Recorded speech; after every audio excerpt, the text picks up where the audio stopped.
우리가 여러 주일에 거쳐서 북왕국 이스라엘의 아합 왕때 있었던 일들을 살펴봤습니다. 그런 생각 들지 않았나요? 아니, 다른 왕들은 한 줄로 이렇게 그 왕의 이름이 기술된 경우도 있는데 왜 아합 왕은 이렇게 성경에 오랫동안 길게 이렇게 언급되어 있을까? 분명히 성경에서 아합 왕의 일이 그 내용이 길게 이렇게 나오게 된 것은 다 이유가 있게 되겠죠. 사실 이 아합 왕을 보게 되면 그 세상적으로 보게 되면 유능한 왕입니다. 이 유다 왕 여호사밧과 평화 정책, 평화를 이루었다라고 그래 있잖아요. 그래서 남북 간의 갈등도 없는 그런 상황 속에서 부를 가져온 그런 왕입니다. 아버지 오므리가 이룩한 치적 위에 상하궁을 지었으며 여러 부를 가져왔습니다. 그러니 세상으로 보기에는요, 이 아합 왕은요, 능력 있는 왕이고 훌륭한 왕처럼 보여집니다. 치적이 있는 그런 왕입니다. 그런데 이 왕이 세상에는 이렇게 능력 있는 것처럼 보였던 이 왕이 하나님 보시기에 얼마나 악한 왕인지를 여실하게 보여주고 있습니다. 많은 분량을 이렇게 보이면서 이 아합이 사실은 실상은 하나님 보시기에 어떤 왕인지를 보여주고 있습니다. 우리가 알다시피 바알을 숭배했죠. 이세벨이 또 들어오면서 특별히 또 이 바알이 더 극심하게 일어나게 되고 선지자들을 들여오게 되고 그렇게 되었죠. 하나님께서 노를 격동하셔서 얼마 동안요? 3년 6개월 동안 하늘에서 비가 내리지 않았습니다. 백성들이 얼마나 힘들었겠습니까? 이런 어려움 중에 있었죠.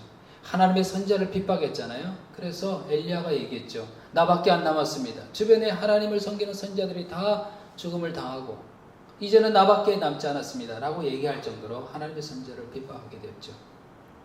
그러니 온 국민에게 영적으로 육적으로 얼마나 큰 피해를 입혔는지 모릅니다. 이 아합 왕의 그의 일대기가 이렇게 길게 기록된 것은 하나님을 대적하는 왕으로 대표되었던 이 아합을 통하여서 그가 어떻게 행해왔으며 또 그런 그에게 하나님의 살아계심을 보이고 또 그의 말로가 어떻게 되었는지를 보이고 있습니다. 여러분, 이 아합 왕을 보면서요, 우리가 우리의 인생을 통하여서 또 우리 자녀들에게도 얘기할 것은 우리가 어떤 사람으로 살아갈 것이냐.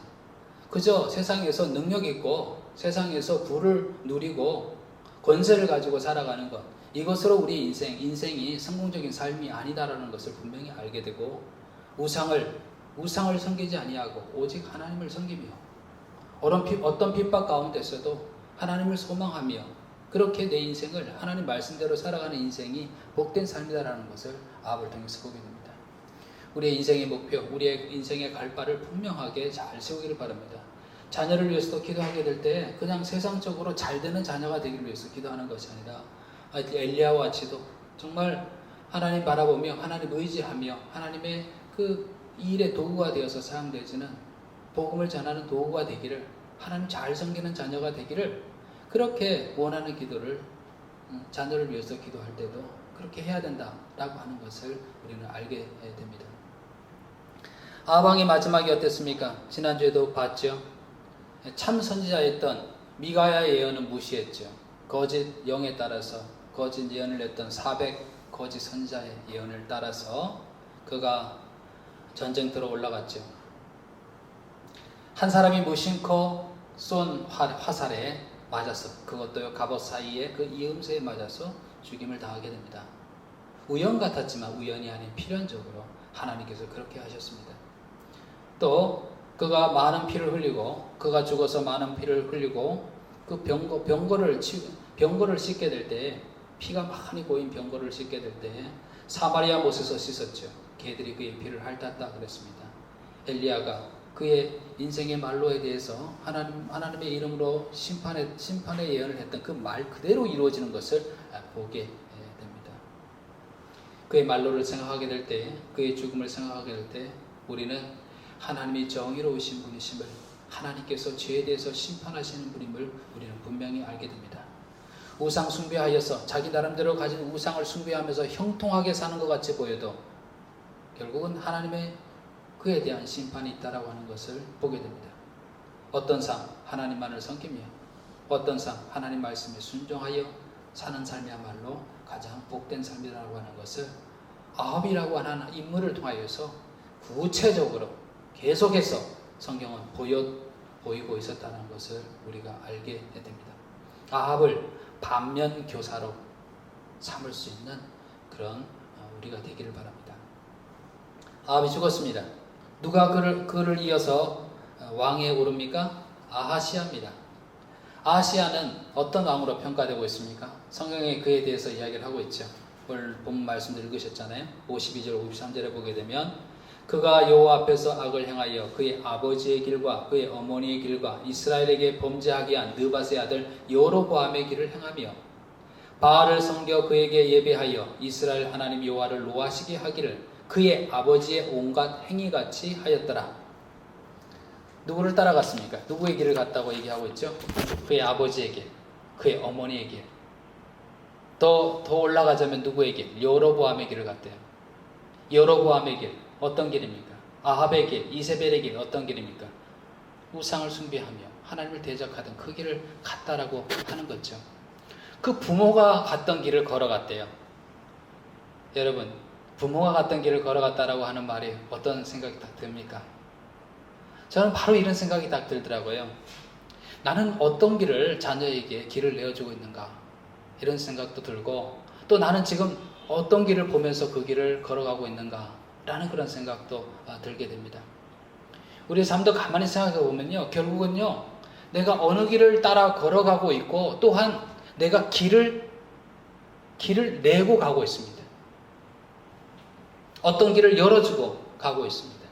우리는 어떤 길을 걸어가고 있습니까? 또 어떤 길을 열어주고 있습니까?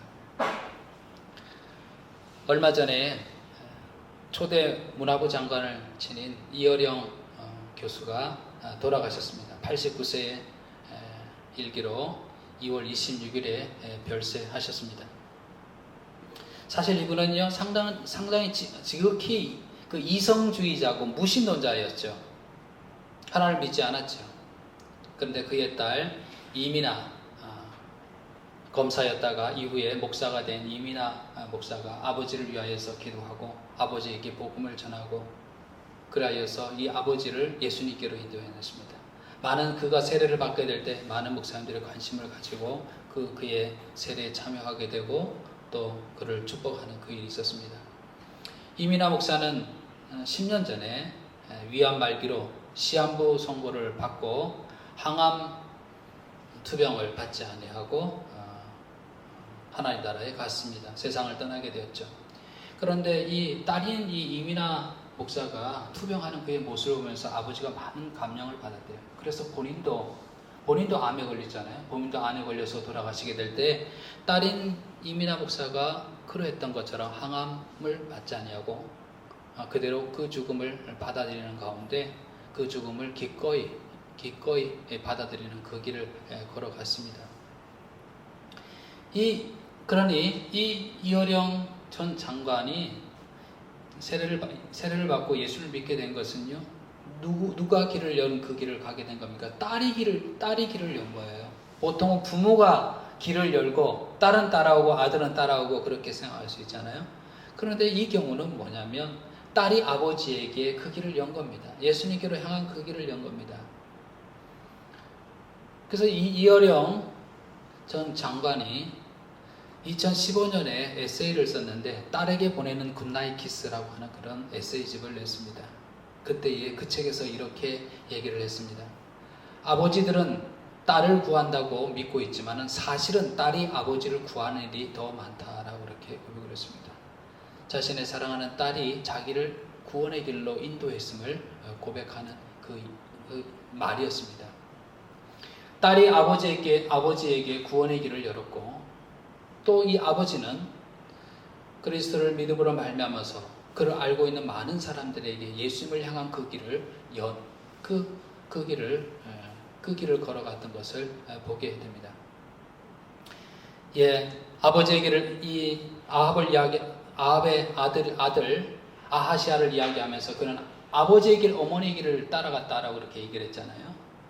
우리가 생각해 봐야죠. 우리는 어떤 길을 열고 있는가, 또 어떤 길을 가고 있는가를 우리가 생각해 봐야겠습니다. 우리의 삶이 끝까지 길이요 진리요 생명이신 예수님의 그 길을 쫓아가고 그런 길을 가고 있는 나를 통하여서 그 누군가 나의 길을 따라서 그 길에 동참하여서 갈 수 있도록 그 길을 여는 그런 삶을 우리가 살아야 되겠다라고 하는 것을 생각하게 됩니다.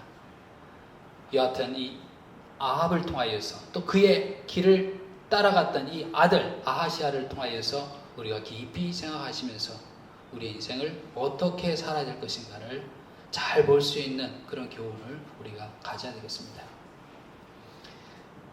오늘은 이어서 이 아합의 때에 함께 길랏 라못 전쟁으로 참여했던 왕이 있었잖아요. 기억하십니까? 여호사밧 왕이었습니다. 유다의 남유다 왕 여호사밧 왕이었죠. 여호사밧에 대하여서 적힌 내용이 바로 오늘 본문의 내용입니다. 적힌 오늘 본문의 내용을 보다 보니까 그냥 지나갈 수 없겠다라는 그런 생각을 했어요. 그래서 여호사밧을 통하여서 그의 인생을 통해서 우리가 귀한 믿음의 교훈을 가지고자 합니다. 여호사밧에 대한 내용이 오늘 본문의 내용이 그리 길지는 않습니다. 아합 왕에 비하면 정말 긴 거 아니죠. 그런데 그 내용을 보게 되면요, 우리가 깨닫는 바가 분명히 있습니다. 알게 되는 바가 있습니다. 먼저는 그의 훌륭한 신앙의 모습을 보게 됩니다. 또 그것만이 아니라 한편 아쉬운 모습을 또 보게 됩니다. 당연히 그의 신앙의 훌륭한 모습을 보면서는 우리는 어떻게 해야 되겠습니까? 그런 훌륭한 모습의 길을 갔던 이 여호사밧을 보면서 우리도 그렇게 사모하며 그 길을 걸어가야 되겠죠. 또 그의 아쉬웠던 그런 모습을 보면서는 어떻게 해야 되겠습니까? 우리도 똑같이 연약한 자로서 그렇게 행할 수 있다는 것을 알고 이를 극복하기 위하여서 또 이를 극복하고 성장해 나가기 위해서 노력해 나가야 되겠다는 것을 우리가 알게 됩니다. 그래서 오늘 여호사밧을 통해서 우리가 신앙의 귀한 교훈을 한번 생각해 보고자 합니다.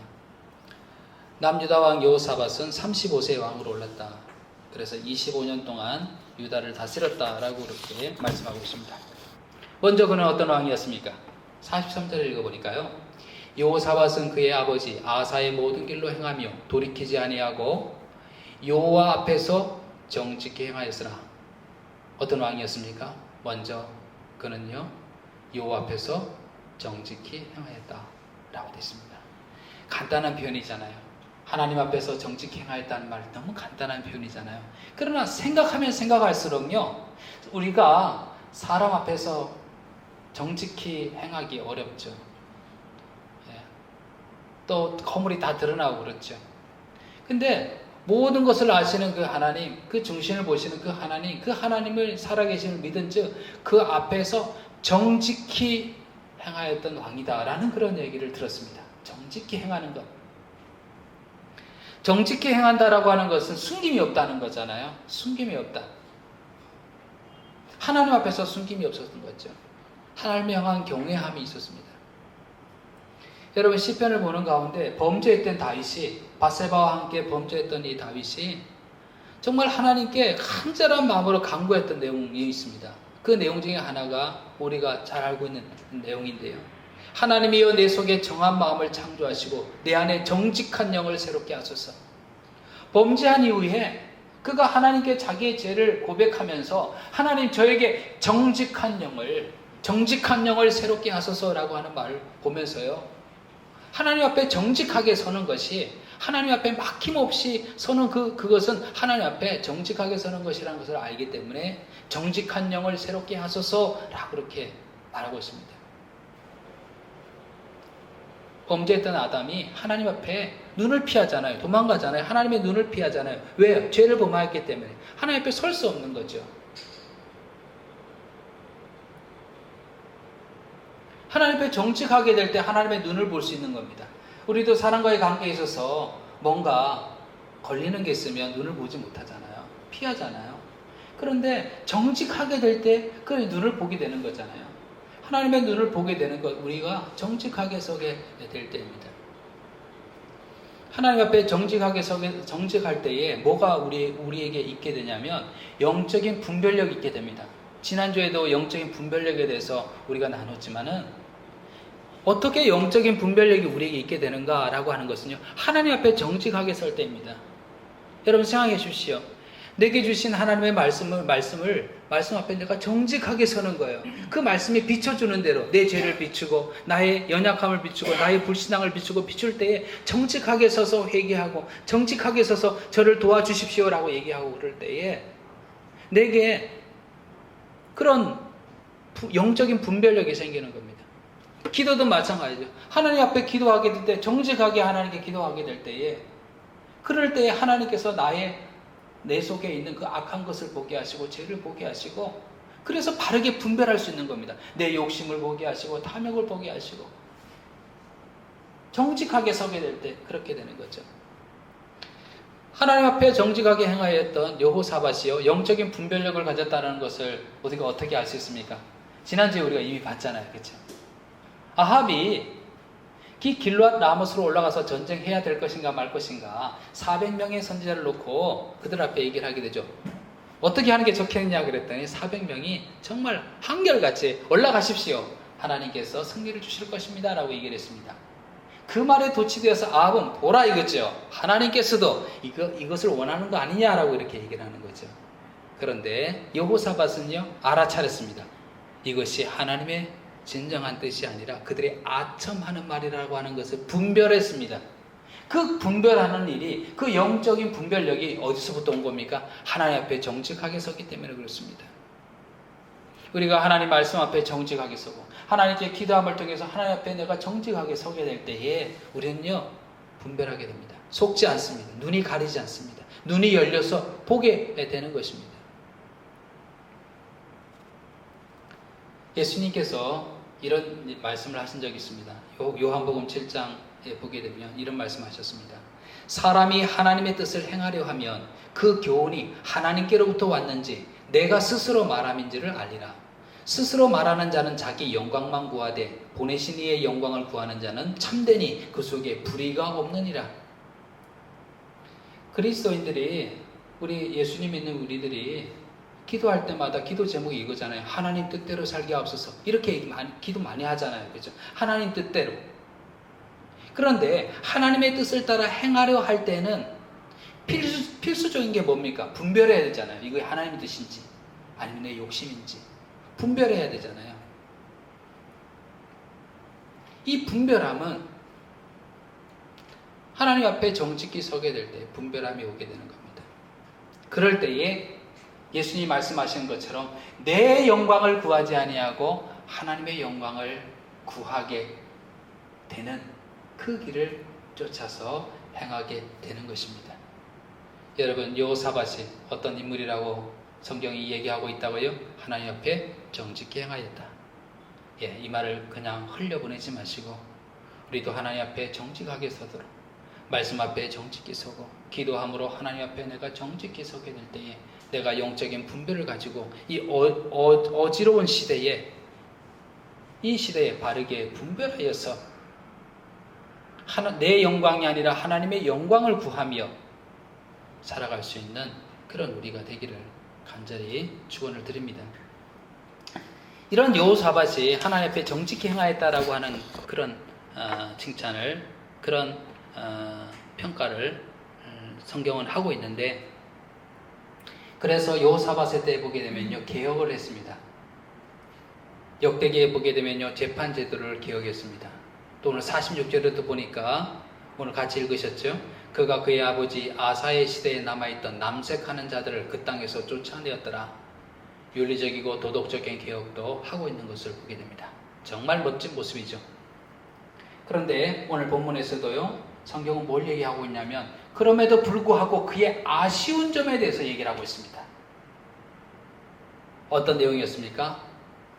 그런데 그가 산당을 폐하지 아니하였으므로 백성이 아직도 산당에서 제사를 드리며 분향하였더라 라고 얘기를 하고 있습니다. 산당은 왜 산당이겠습니까? 산 위에 높은 언덕에 그 제사를 드릴 그 집을 짓는 겁니다. 왜 높은 곳에 지었을까요? 사람들 생각에 뭔가 신과 더 가까이 있는 것이 높은 곳이라고 생각하는 거예요. 그래서 한국에도 보게 되면 그 높은 산에 보게 되면 그 우상들을 섬기는 그런 곳을 보게 돼요. 저도 어느 산을 갔더니 보게 되면 바위 밑에 뭐 촛불 켜놓고 뭐 우상을 섬기고 뭐 이런 것들이 있더라고요. 왜 산 위에 높은 곳에 그 신과 더 가까이 갈 수 있다고 그렇게 생각을 하는 거죠. 가난한 사람들이 이렇게 산 꼭대기나 언덕 높은 곳에 신당을 차려놓고 거기서 자신들의 우상에서 제사 드리는 곳이었습니다. 이스라엘 백성들이 가나안 땅에 들어오게 됐잖아요. 이스라엘 백성들이 그 영향을 받았습니다. 그래서 그 산당에서 하나님께 제사를 드린다고 생각했습니다. 그런데 이것이 뭐로 변질되기 쉽겠습니까? 이 산당 예배는 우상 숭배로 빠져들기가 쉽습니다. 더군다나 지금 이 시대에는 예루살렘이라고 하는 하나님 제사의 그 센터가 있잖아요. 예루살렘 성전 예배를 명한 율법과 배치되는 그런 장소이기 때문에 이 산당을 폐하는 것은 당연히 옳습니다. 산당을 폐해야 하기 때문에 오늘 말씀에도 이야기하는 거죠. 그의 아쉬움에 대해서 얘기하는 거죠.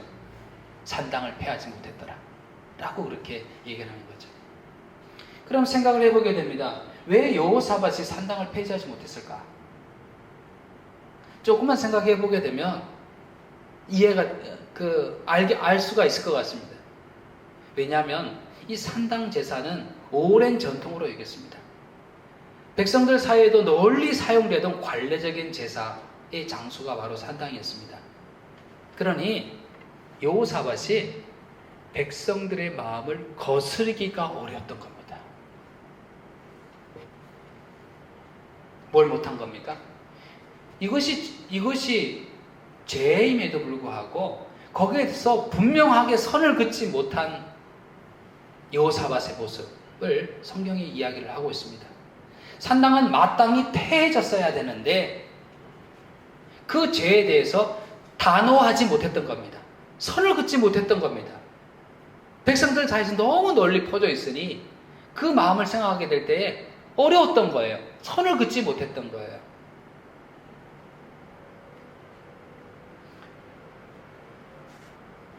신약성경 복음서를 읽다 보게 되면 뭔가 이거 좀 너무 끔찍한 것 아니야? 너무 극단적인 것 아니야? 라고 생각되는 구절이 있습니다. 예수님께서 이렇게 말씀하셨잖아요. 만일 너 손이나 너 발이 너를 범죄하게 하거든 찍어내버리라. 장애인이나 다리 저는 자로 영생에 들어가는 것이 두 손과 두 발을 가지고 영원한 불에 던지는 것보다 나으니라. 만일 내 눈이 너를 범죄하게 하거든 빼어내버리라. 한 눈으로 영생에 들어가는 것이 두 눈을 가지고 지옥불에 던지는 것보다 나으니라. 이 말을 이 본문을 읽으면서 여러분 그런 생각 안 들었어요? 예수님 너무 극단적으로 예를 드셨네. 죄를 범하지 말라 그냥 얘기만 해도 되는데 너 발이 너 손이 범죄케 하거든 그 발을 잘라버리고 그 손을 잘라버리기 낫다. 너 눈이 범죄하거든 눈을 뽑아버리고 그리고 영생에 들어가는 것이 낫지 않냐. 너무 극단적이다 라고 그렇게 생각이 될 수도 있잖아요. 그런데 우리는요 이 말씀을 읽으면서 예수님의 의도가 무엇인지 분명히 알게 됩니다. 그렇죠. 정말 뽑아버리라 잘라버리라 그런 의도가 아니잖아요. 왜 예수님께서 이렇게 자극적인 표현으로 이렇게 얘기를 하셨을까요? 예수님을 믿고 예수님을 따르는 자는 뭐에 대해서 단호하라고요? 죄에 대해서 단호하라라고 하는 거죠. 선을 분명히 그으라라고 하는 거죠. 단호해야 된다라고 하는 겁니다. 그리스도인들은 예수님을 따라서 예수님의 온유함을 따라서 온유한 사람이죠. 그렇죠. 예수님이 사랑을 얘기했으니 사랑해야 될 사람이죠. 그러나 그런 성품만 있는 것이 아닙니다. 주님을 담는 성품에 그런 성품만 있는 것이 아닙니다. 뭐에 대해서 단호한? 죄에 대해서 단호한. 선을 긋는. 예루살렘 성전에 올라가서 예수님께서 동전 바꾸는 사이에 그 책상을 뒤엎으시면서 그 가축들을 몰아내시면서 저쪽으로 몰아내시면서 그랬던 장면 생각하십시오. 단호한 모습을 보이지 않습니까? 예수님께서는 그를 따르는 제자들에게 죄에 대해서 단호하라라고 그렇게 얘기를 하시는 것입니다. 죄를 앞두고 좋은 게 좋은 거지 뭐. 다 사람들이 그렇게 하는데 라고 그렇게 이야기할 수 있는 것이 아니다라고 하는 거죠. 심지어 현장에서 간음하다가 사람들에게 잡혀온 이 여인에게도 그냥 죄를 용서하노라라고 너의 죄를 용서하노라고 하는 것에 그치지 않았습니다. 뭐라고 하면 나도 너를 정죄하지 아니하노니 가서 다시는 죄를 범치 말라라고 이야기하시면서 죄에 대해서 단호하라라고 하는 것을 이야기를 하고 있습니다. 여호사밧이 단호하지 못했던 겁니다. 44절에 보니까 여호사밧이 이스라엘 왕과 더불어 화평하니라. 여러분 이게 좋게 들리세요? 나쁘게 들리세요? 좋게 들리잖아요. 그죠? 누구랑 화평하게 지낸다라고 하는 것은 너무나 좋은 표현이잖아요. 권장할 만한 그런 삶의 모습이잖아요. 그런데 대상이 문제입니다. 대상이 누굽니까? 이스라엘 왕, 즉 아합 왕과 화평했다는 얘기예요. 우상 숭배자 아합. 그와 더불어 화평했다라고 하는 것은 그의 일에 협력해 나갔다라고 하는 것은 간접적으로 참여하게 되는 거죠. 나는 그렇지 않아라고 그러면서도 그 일에 참여하게 되는 거죠. 분명히 우상 숭배자인 이 아합에 대하여서 선을 긋지 못했던 이 여호사밧은요, 아합과 함께 길랏 라봇 전투에 올라가잖아요. 여호사밧이 분별했다고 얘기했잖아요. 그것이 하나님의 뜻이 아니라고 하는 것을, 그 전쟁을 하는 것이 하나님의 뜻이 아니라는 것을 분별했습니다. 그런데 왜 전쟁에 참여하게 된 거예요? 왜요? 분별했는데 왜 참여하게 된 거예요? 왜 그렇습니까? 선을 긋지 못했기 때문에 그렇습니다. 아닌 것은 아닌 것인데, 하지 말아야 될 것은 하지 말아야 되는 것인데 선을 긋지 못했던 것이죠. 그러니 따라가게 되는 겁니다. 따라가서 그 전쟁에서 하마터면 여호사밧도 죽을 뻔했습니다. 성경에 나온 얘기죠. 하마터면 죽을 뻔했습니다. 그런 위기를 겪었습니다. 아닌 줄 알면서 따라가는 것. 여러분 그런 경우 있지 않으세요? 아닌 줄 아는데 할 수 없이 하는 경우, 아닌 줄 아는데 따라가는 경우 있지 않아요? 어렸을 때도 보면 친구들 사이에서 나 그거 아닌데 라고 그러면서도 친구들이 야 가자 그러면은 가고, 이거 하면 안 되는데 싶은데도 이거 하자 그러면 같이 참여하고 그런 적 없으십니까? 정말 나만 빠지기에 힘들고 그래서 아닌 줄 알면서 그게 참여하게 되는 거죠.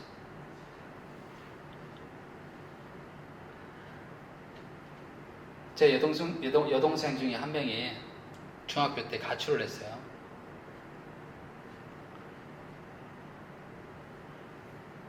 그때 일을 생각하면 너무 오빠로서 안타까워요. 아무 일도 없었어요. 뭐 집에 저희 부모님이 그렇게 폭력적인 분도 아니시고, 또 뭐 오빠도 그렇게 폭력적인 오빠가 아닙니다. 예, 자상한 오빠예요. 예, 유머 있는 자상한 오빠예요. 얼마나 이 여동생도 저에게 애교를 부리면서 오빠 그러면서 따랐는지 모릅니다. 그 전날까지. 그런데 가출한 거예요. 친구 따라 가게 된 거죠. 아닌 건 아니라 그래야 되는 건데 왜 그것을 노우라고 하지 못하고, 왜 선을 긋지 못하고 그랬을까? 제 동생도 얼마나 그때 후회됐겠어요. 내내 기다리던 어머니 마음을 생각해 보세요. 부모님 마음을 생각해 보세요. 얼마나 가슴 아픈 그 일이었겠어요. 아닌 것은 아닌 것으로 해야 되는데, 어려움이 있다 하더라도 해야 되는 것은 해야 되는 것으로 해야 되는데, 그것을 정확히 선을 긋지 못하게 될 때에 그것이 작은 일같이 여겨져도 이후에 그게 큰 일로, 큰 결과로 나오게 되는 거거든요. 여호사밧이 이것을 못했습니다. 분명히 분별했는데 아닌데 참여해버리고 만 겁니다. 산당도 마찬가지죠. 아닌데 백성들이 다 그러니 어떻게 할 수 없지, 이렇게 돼버린 겁니다. 근데 성경은 딱 짚잖아요. 그가 산당을 패하지 못했다. 라고 분명하게 성경에서 이야기를 하고 있지 않습니까? 에베소 5장 11절 너희는 열매 없는 어둠의 일에 참여하지 말고 도리어 책망하라. 요한계시록 18장 4절 또 내가 들으니 하늘로부터 다른 음성이 나서 이르되 내 백성아 거기서 나와 그의 죄에 참여하지 말고 그가 받을 재앙들을 받지 말라. 참여하지 말라. 선을 그으라는 거죠. 그리고 그리스도인들은요 온유하면서도 사랑하며 살면서도요 분명한 선을 긋는 사람입니다.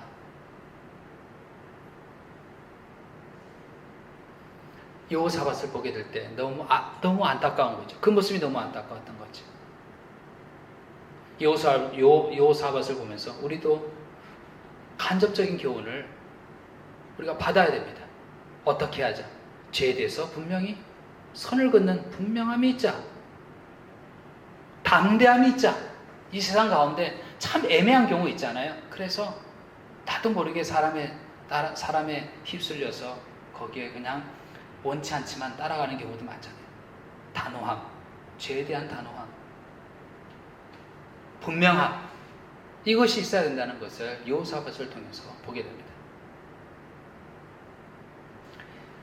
세 번째로 이런 여호사밧이었으면서요 그는요 이후에 보게 되면 같은 오류를 반복하지 않습니다. 아닌 줄 알면서 아합의 전쟁에 같이 참여했던 여호사밧이었잖아요. 목숨을 잃을 뻔한 그런 경험을 가지게 됐죠.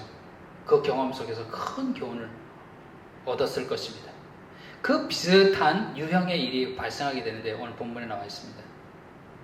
48절에 여호사밧이 다시스의 선박을 제조하고 오빌로 금을 구하러 보내려 하였더니 그 배가 에시온 게벨에서 파선하였으므로 가지 못하게 되매 배가 문제가 생겼어요. 파선하게 되었어요.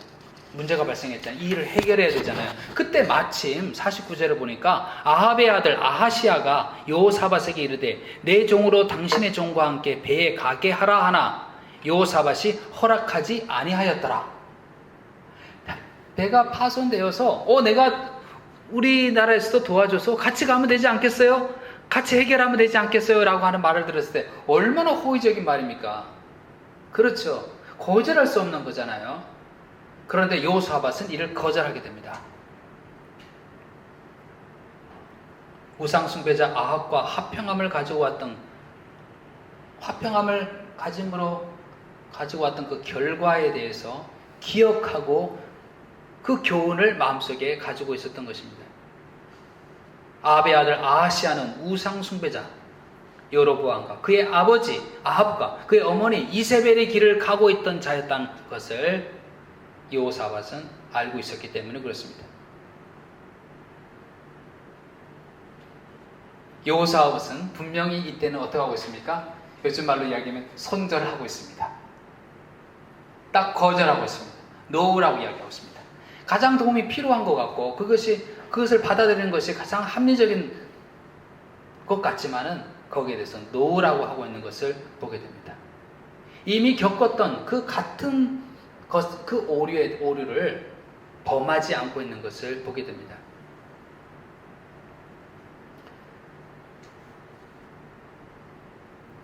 다윗 밧세바와 간음하고 그가 정말 통회함으로 눈물을 흘리며 회개하고 그랬잖아요. 이후에 다윗은요 같은 오류를 범하지 않습니다. 그 성경을 보시다 보면 혹시 기억하실지 모르겠습니다. 다윗이 나이가 들어서 몸이 차게 되었어요. 그래서 젊은 여인을 통하여서 몸을 덮일 수 있도록 젊은 여인을 그와 자게끔 했습니다. 그러나 다윗은요 이후에 여인에게 손을 대지 않습니다.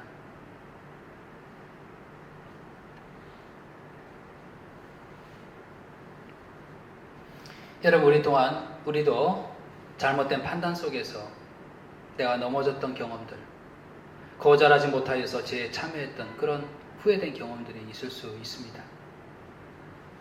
너무나 후회되는 순간이고 그때 왜 그랬을까라고 그렇게 생각하지만은 중요한 것은 그곳에서 그 일을 통하여서 교훈을 얻는 겁니다. 우리의 삶 속에서 이후에도 비슷한 일의 그 유혹이, 그 일이 발생한다는 것을 우리 너무나 잘 알고 있습니다.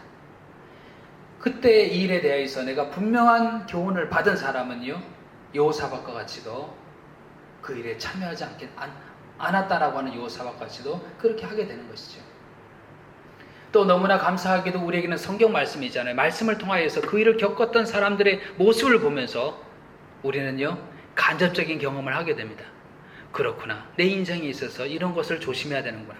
이럴 때 내가 어떻게 분명하게 죄에 대해서 선을 그어야 되는지에 대하여서 성경을 보면서 우리는 알게 됩니다. 여호사밧이 허락하지 아니하였더라 라고 성경이 얘기를 하고 있죠. 쳇바퀴 있잖아요. 계속 돌아가는 쳇바퀴처럼 우리가 같은 경우가 왔을 때, 비슷한 경우가 왔을 때 똑같은 일을 반복하는 이 쳇바퀴가 아니라, 죄의 쳇바퀴가 아니라 그 사슬을 끊어버리는 그런 결단하는 그런 신앙이 되게 될 때 우리의 신앙은요, 성장하게 되는 겁니다. 쳇바퀴에서 벗어나 끊어버리는 경험 속에서 우리는 신앙이 성장하게 됩니다. 계속 쳇바퀴만 돌다가는요, 성장하지 않습니다. 여러분, 어느 한 사람의 인생을 살피고 주목해 보는 것이 우리에게 큰 유익이 있습니다. 그의 훌륭한 모습에 대해서는 나도 그 길을 따라 살아야 되겠구나 라고 생각하게 되고요. 또 그의 아쉬운 모습을 보면서는 내가 무엇을 조심해야 되는지, 또 이를 어떻게 극복해 나가야 되는지를 보게 됩니다. 오늘 여호사밧의 경우를 봤습니다. 여호사밧, 그를 따라서 따라가야 될 모습은 무엇이었습니까? 하나님 앞에 정직하게 행하였던 그의 모습을, 그래서 영적인 분별력을 가졌던 그의 모습을 우리가 생각하면서 우리도 그렇게 하나님 앞에, 하나님 말씀 앞에 또 기도함으로 정직하게 하나님께 나아감을 통하여서 우리가 바른 분별력을 가지고 이 혼탁한 이 시대를 살 수 있는, 바르게 분별해 살 수 있는 그런 여러분이 되길 바랍니다. 또 우리가 여호사밧을 통해서 무엇을 봤습니까? 무엇에 대해서 분명해야 되겠다. 죄에 대하여서 선 긋는 것을 분명히 해야 되겠다라는 것을, 그런 단호함이 있어야 되겠다라는 것을 우리는 생각하게 되었습니다. 또 이후에 유사한 경험을 통하였을 때 같은 오류를 범하지 않는 이 여호사밧의 모습을 통하여서 이 죄의 사슬을 끊고 내가 점차 성장해 나가는, 우리 하나님을 닮아 우리 예수님을 따라 성장해 나가는 그런 모습이 되겠다라는 것을 생각하게 됐습니다. 이렇게 살아가실 수 있는 그런 저와 여러분이 되시기를 간절히 축원을 드립니다.